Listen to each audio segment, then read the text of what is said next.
I'm here with somebody you might know, Richie Rude, mountain bike enduro competitor and champion. Would his favorite exercises be with a very minimal amount of equipment? Let's say a resistance band, a kettlebell, both with what Richie travels with. Obviously, this would be his strength exercises, knowing that he could use his bike on the road for some cardiovascular and on-bike time. Maybe this could be a program that some of you could use while you're busy in the summer, you're going on vacation. So I'm going to challenge Richie to what would be his top 3 favorite exercises. Okay, for this exercise, we're going to do a bit of a performance clean press. Here we got kind of a variable kettlebell, so we can pick whatever weight feels good, kind of like an 8 to 12 rep range.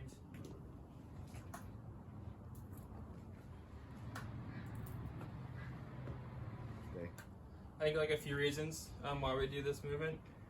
I think at first it's like a very kind of a lot of components to it. So if you're like don't much time or you want something like effective, I feel like this works well. Like I believe it's it's kind of a dynamic stretch for your hamstring and posterior muscles. So just coming down, getting back, and then and then you're working kind of through the shoulders as well, which is kind of one of the main focus. This might not be exercise number 2, but I think if you have a resistance band, you could do a reciprocating movement, and we're going to do a bit of a lat pull down. So when you say reciprocating, we're explaining that it's like the opposite movement, so that it balances those joints out, right? And brings additional mobility. So you're going to do what, a single pull down? Yeah, we'll do a single pull down, just one arm at a time. So if you have one, just get it high up if you can. Come back. You can do a little bit of a hip hinge and just pull. Feel it through here. And then just go back and forth for 3-4 sets of single clean press, right and left, single pull down, right and left. Okay, next up we're going to do a bit of a leg exercise. We're going to go for single leg deadlift. We'll go single leg just because usually we're going to have a lighter weight, so it's good just to focus on the one leg. And for this, I think if you do have a heavier weight, you could do more traditional holding like that, or as Todd suggested, hold the weight like this, and you can kind of leverage it out a bit more. So you're just pivoting at the hip, correct? Yes. With a slight bend in your knee? Slight knee bend. So yeah, you kind of hold that kettlebell out in front of you a little bit more to put a little more leverage on your hamstrings. Why single leg deadlift?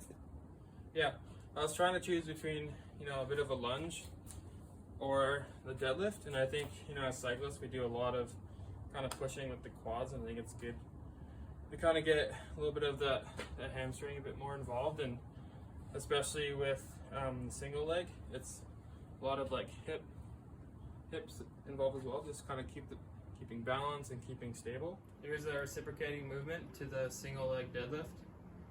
Here we have a resistance band, and we're going to do single knee pulls. You can wrap it around something, or you could even step on it and do them standing, but we're going to do them in a plank position. Kind of get a lot of core involved as well.